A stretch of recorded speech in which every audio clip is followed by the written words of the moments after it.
And about 10 minutes? 10, 15, 20. Talking about, first let's look back and then let's look forward. Okay, so looking back, Chris, IBM's a US company. You're not really subject to CFIUS. You may sell assets that go through CFIUS, but why did IBM care about this so much? Well, we've been through CFIUS on several transactions where we were divesting things to foreign companies, and so we had some experience with the process.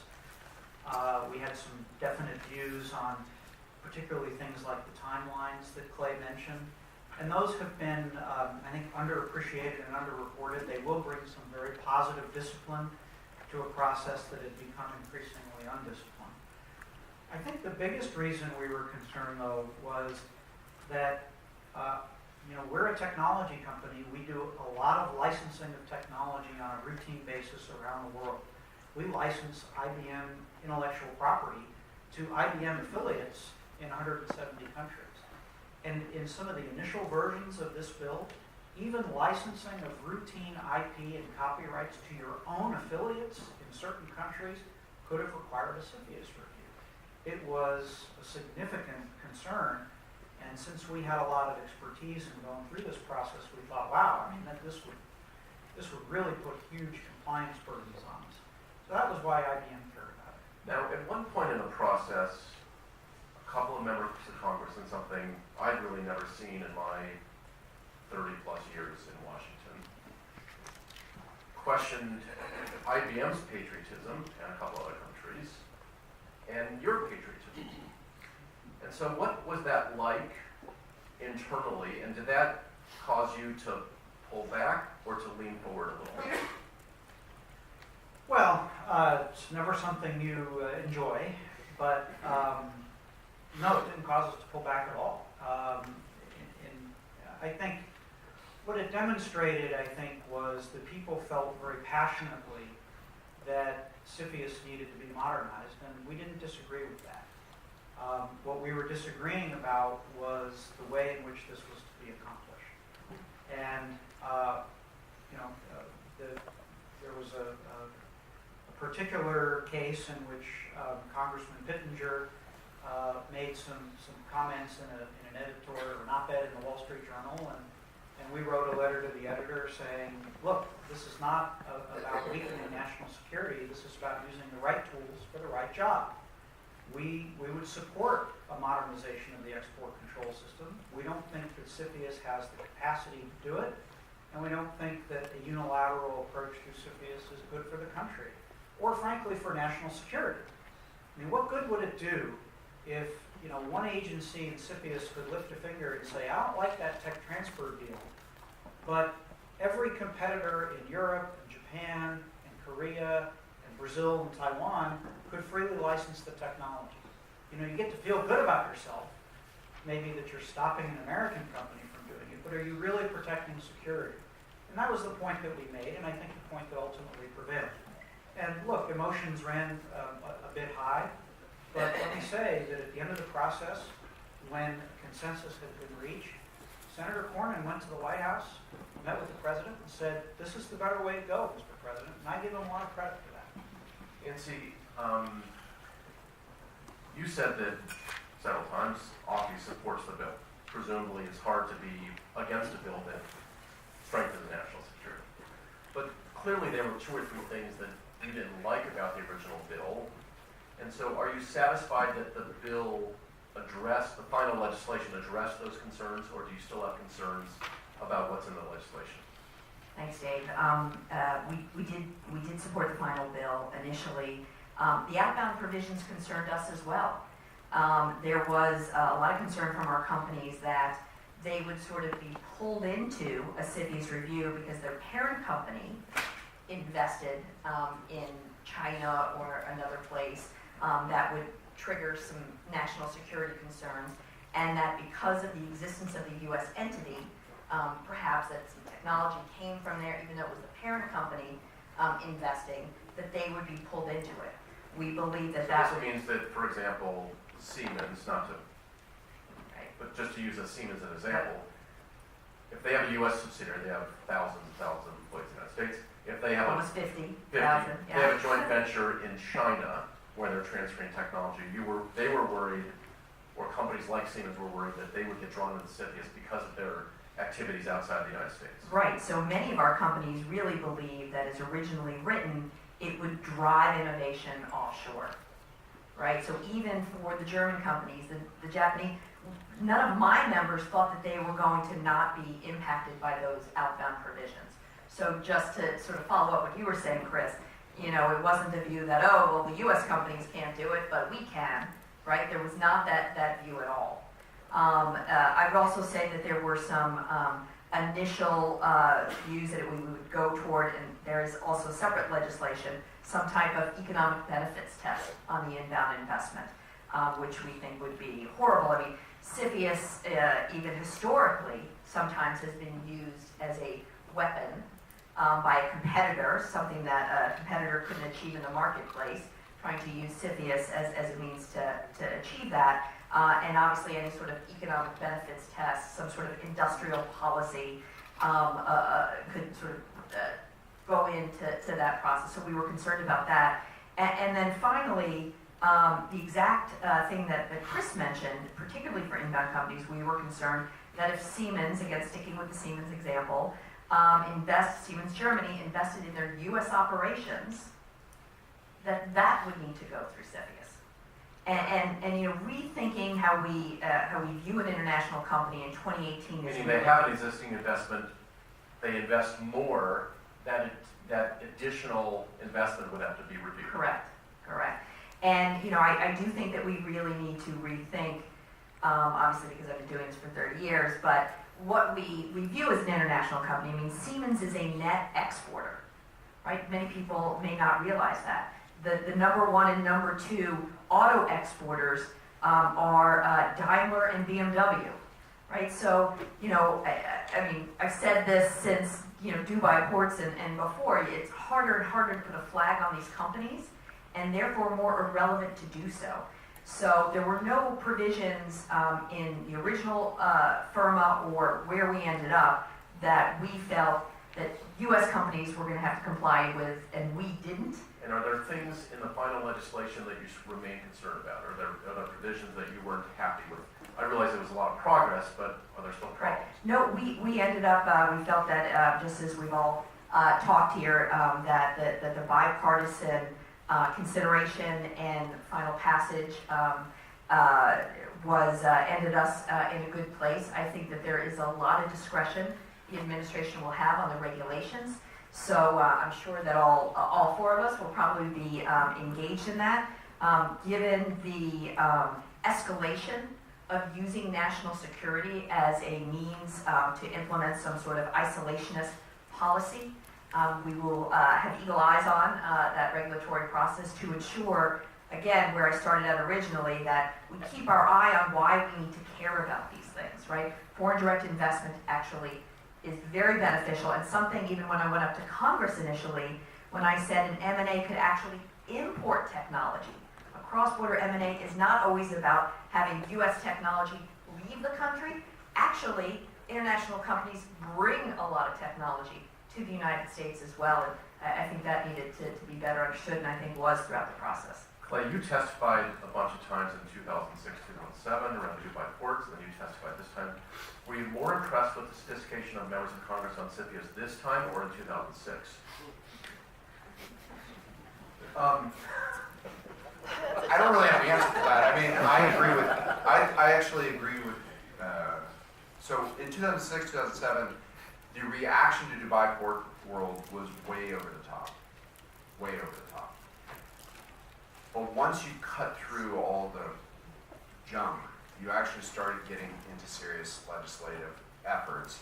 And in the end, I thought we got a decent bill back then. And kind of Chris's point about this time, it started off, it was awful. I remember the first draft I saw, it was awful. But by the end legislation was pretty good. You had, again, bipartisan support and very good efforts by the committee chairs, the way I recall it. This time, roughly the exact same way. And you know, I don't blame some people in Congress for not really knowing what CFIUS is. So then you start with hey, there's this thing that needs to be updated per some of the points that Nancy made. And then as they kind of educate themselves, they get better and better at it, and they start understanding what are the concerns. So I actually would say in both cases, it was done fairly well. That doesn't mean, I mean, the difference being, of course, in 2006, 2007, it was based on one specific transaction which drove everything. And this time it was based on two major trends. One was the rise of China as a foreign direct investor, which was really not a case back in 2006, 2007. And secondly, it was the issue of technology. And let's dig into this issue of non-controlling, non-passive, which sounds very esoteric. And what does that actually mean? So I think that this is going to be a tricky issue to deal with within the legislation. I told you about the marketing aspect, so which I think is going to be also tricky. First of all, defining what is control isn't easy. I mean, everybody would like to walk around and say that it is, if you have 10% equity, is that control? And the answer is no, because you may have no control. You just may have 10% equity, and you get lots of them. You get the profits or the losses from that equity. But so in the regulations that currently exist, we tried to put a lot of parameters around it. Now you're going to dip much further down to a point where it's much harder. How are you're really going to be defining not control, but you're going to be defining what is the definition of access. And then you're going to, and as part of that, you're also going to have to be defining what is critical technology companies that are related to national security, what's critical infrastructure that is related to national security, and what is not personal identifier information, but sensitive data, sensitive personal data. Because, I always think about it as like, if somebody buys Home Depot, I give some data to Home Depot, or when I go to buy a hammer. Is that sensitive personal data? They may have some credit card information on it. And so the answer is no. But the thing is like, how do you define that? And so I think that that's going to be a very difficult thing to do. And then obviously they do want, and Congress has stated this, and the administration has stated this, they don't want to capture passive investment. So I just see this as being a tricky thing to do. How do you capture this kind of gray area in words, in legal words that people can implement and think about, and that you can implement and figure out how do you get people that are in the critical technology space who are getting small investments, whether they're in Silicon Valley, Austin, Texas, the Research Triangle in North Carolina, or wherever in this country. And I think that's going to be a very difficult thing. But that's what the regulatory process is supposed to be about. Chris, you hit on something that I think is the most important issue in any regulatory review process. CFIUS, antitrust, anything around the world, which is the timelines. And we're a firm that does a lot of transactions, and I'll just give you an example that I gave when I testified. If I'm selling my house to Nancy, and Chris is bidding, and if Nancy can close in 30 days, but Chris might take 60 days, or 90 days, or even longer, how much of a premium am I going to charge Chris in order for his bid to beat out Nancy, if I'm going to go with Chris at all? And so this issue of timelines is really important. Maybe talk about why this is so important from your perspective. Well, I think it's important for two reasons. The most important one is giving some certainty to investors and companies in what is going to be an expanded universe of transactions under review. And it's extremely important, if we don't want to discourage investment in this country or harm the competitiveness of our own industry, that there be some discipline around these timelines. The other aspect to it, very frankly, is to bring some discipline on the interagency process. And Clay used to chair CFIUS. You and I both participated in CFIUS reviews when we served in government. It's not hard for one agency to stop something, particularly if it's a security agency. They come in, with this very, we have information. This is very concerning. And that can have the effect of shutting everything down. And one of the concerns that a lot of us had in the initial drafts of this bill was that it would have allowed any agency to put up one finger of objection and everything could stop, and there was no discipline. And I think the biggest untold story, as Clay said, is that they've taken away some of this squishiness that CFIUS had to come to you and say, would you please withdraw and refile, which has happened to us on transactions that we've done. They say, please withdraw and refile. Now the risk of this is what we could see from the new discipline is a lot more denials and rejections. The government just says, we have unresolved concerns, we don't have enough time, so you're denied. And so don't be surprised if, in addition to the number of transactions going up, you also see more petitions being denied at initial review. We're not going to accept your petition. Or you get to the end of the new time frame, I think it's now 105 days, is it, or 90, where they just say no, because they won't be able to do the squishiness. So one question I asked Heath, which he kind of carefully answered, was, does this administration welcome Chinese investment? Do any of you want to take that question on? Fancy. I'll take it. We have a very tiny amount of Chinese companies in our membership, but clearly Chinese investment in the U.S. is the tip of the sword right now on investment policy, without a doubt. What I can say is sort of at the federal level, there's a lot of angst about Chinese investment. And I think the administration is still forming its opinion, right? But I can tell you at the state level, the governors are out there beating the global bushes, and they're all going to China, right? And again, remember I said earlier that 80 to 85% of foreign investment is in M&A.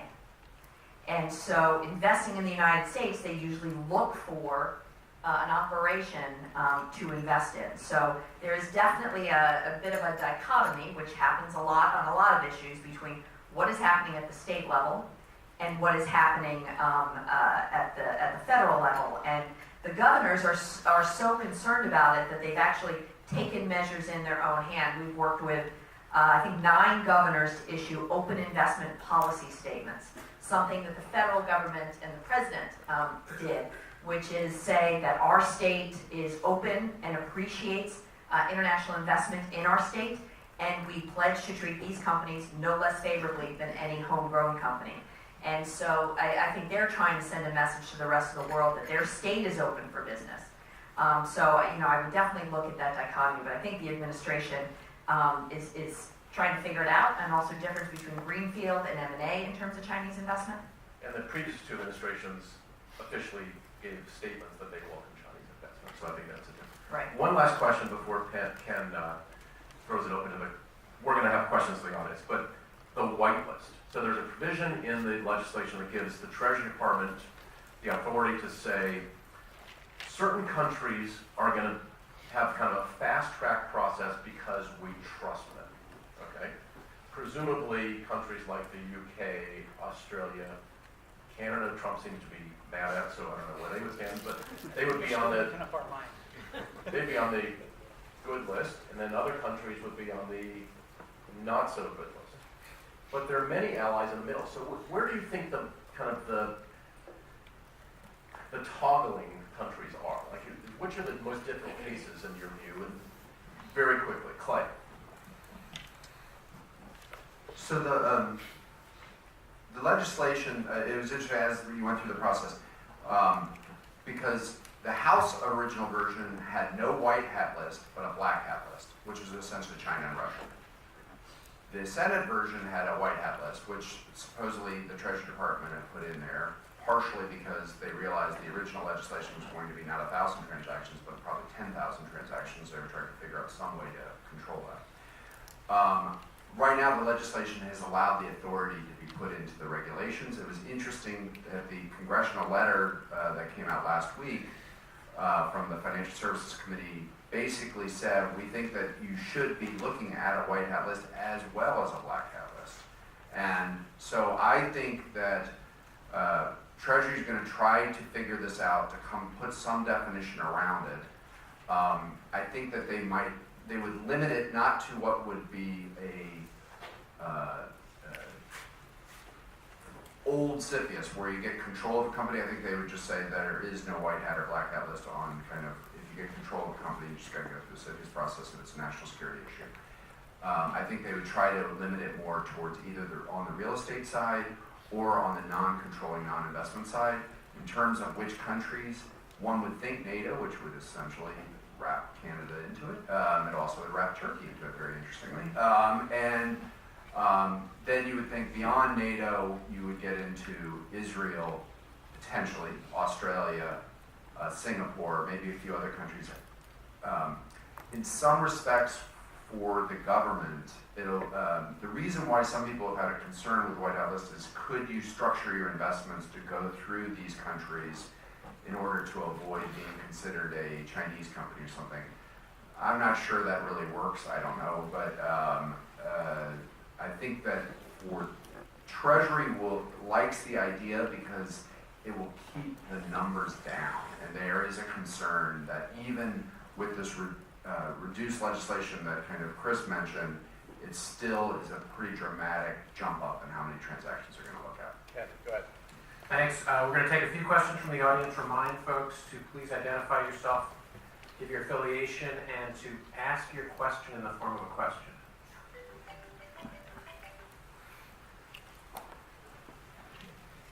Thank you. Sharifa Crawford with the British Embassy. Appreciate it. A few days ago, CFIUS approved a transaction, a joint venture between GNC and Harbin, which is a Chinese pharmaceutical company, and it gives exclusive rights to manufacture and sell GNC products in mainland China. And I want to know, just if you picked up on it, why that was a CFIUS transaction to begin with, what the national security threat or vulnerabilities were. Let's take a couple others and then we'll over here on this side. Those two and then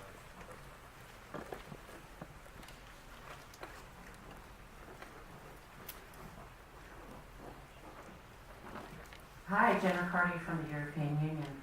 Two questions, if I may. Nancy keyed in on the fact that there's a lot of discretion left to the CFIUS agencies and the regulations, and I'm curious what the panel will be following most closely. What causes you the most concern and where Treasury might go on the regulations? And second, is a mandatory declaration an improvement? Hi, Stephen Hill with K&L Gates. Have basically two questions. One is, how realistic, once the regulators start looking at the prospect of a whitelist, how realistic that's going to be when you take, for example, you have an acquisition with a close ally or a company from a close ally, UK or Germany, but the company in particular has a JV with China. Whether that is going to create complications and perhaps the whitelist is not going to be so useful after all. Or perhaps we're going to see, maybe tagging along behind that, the export control provisions, where we're going to see additional technology that's controlled for China that somehow is going to be captured, to the extent that this is a potential, I don't want to call it loophole, but an area where certain transactions that CFIUS might be interested in will normally not be reviewed, but would be able to be captured through export control. And maybe you could address how both of these would interact with each other. let's take that last one there and then we'll be done. Austin Toner with the Thomas Wilmer Doing Catalog Raisin Egg Project. So I realize this is a somewhat taboo question, but since you did mention blockchain, I am curious to ask, do the authorities at CFIUS recognize or admit that there may be some substantial financial linkages between the United States and China in private equity groups and funds that exist outside of their purview or any transparency?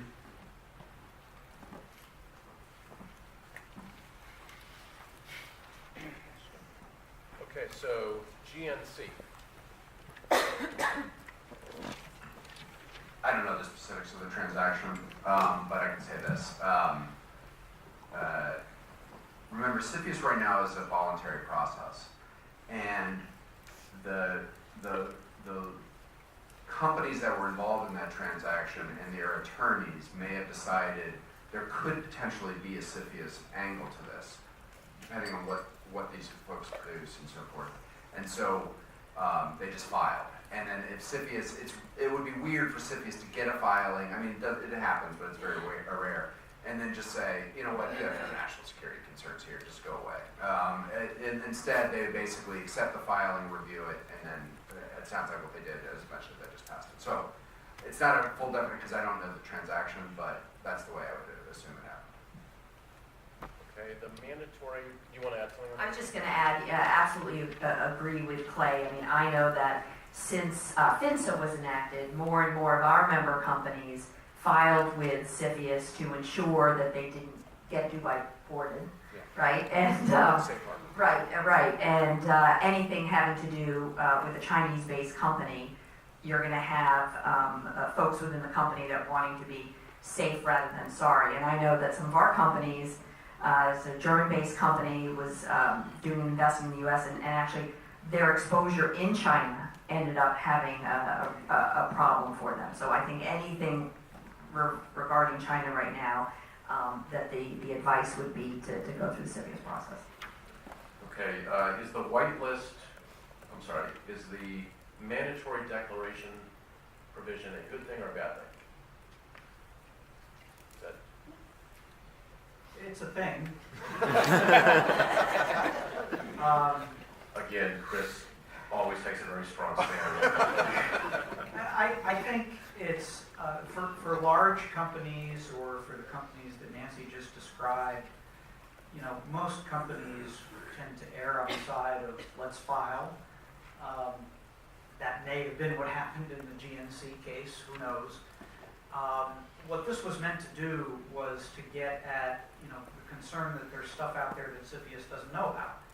And they have no way, because it's a voluntary process, of knowing what's happening. And when you have a major expansion of jurisdiction into non-controlling and non-passive, this gets to what Clay was saying about marketing, how are they going to know?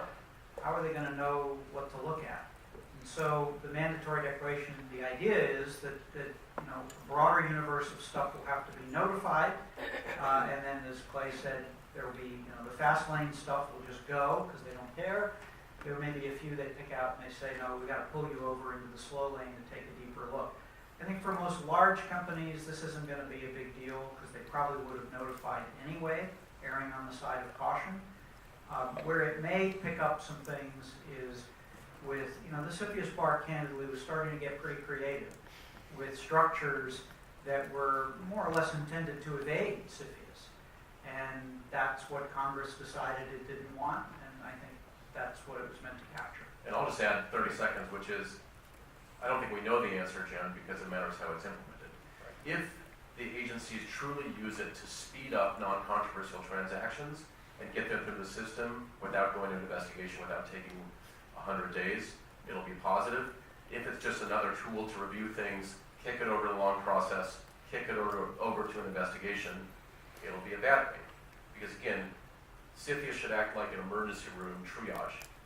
Focus on the patients that are sick, the more complicated questions, and get the kid with a nick or cut out of the emergency room and approve the process. Because right now, the slowness of the process for non-controversial transactions is putting foreign investors at a disadvantage. Okay, next question. Do something. Because it's hard for agencies to pick and choose. Yeah, I have to say, I think the whole notion, the whole controversy, whitelist, blacklist, is absurd. If you're going to have a regulatory system that is intended to protect national security, you should say who the target is. And the notion that this is somehow bad is, I just don't understand. And maybe because I've worked on export controls for 30 years.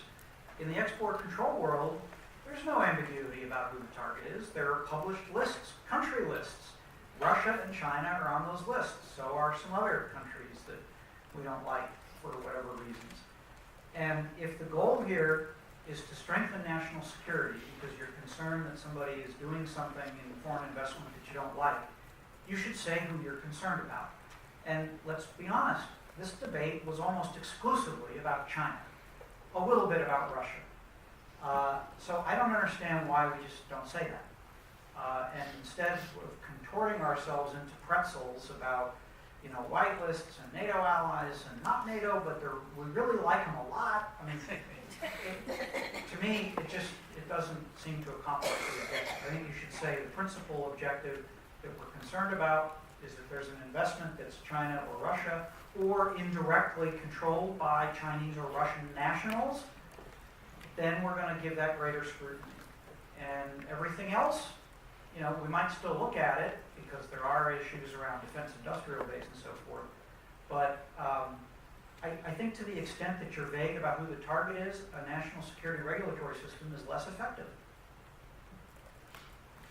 I would add just a little bit to that. I mean, even without formalized lists, I mean, lists were already in play through the CFIUS process. And from what I'm hearing, I'm imagining that Treasury is going to focus on those countries that have similar CFIUS reviews, like FIRMA, right? So that they, to get around what you were talking about, Clay, you know, somebody circumventing a blacklisted country and going through a whitelisted country, which I would imagine is the only reason that they're not going to formalize, that they wouldn't formalize the list.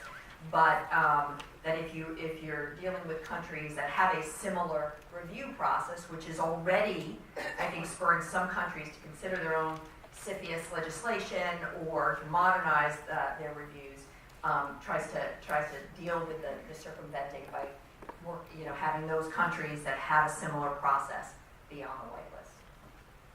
Final question was, how do you strengthen U.S. private equity firms? I think that was the question. I think it was blockchain. Blockchain. Blockchain and investment. I mean, Dave should answer this question. Yeah. Exactly.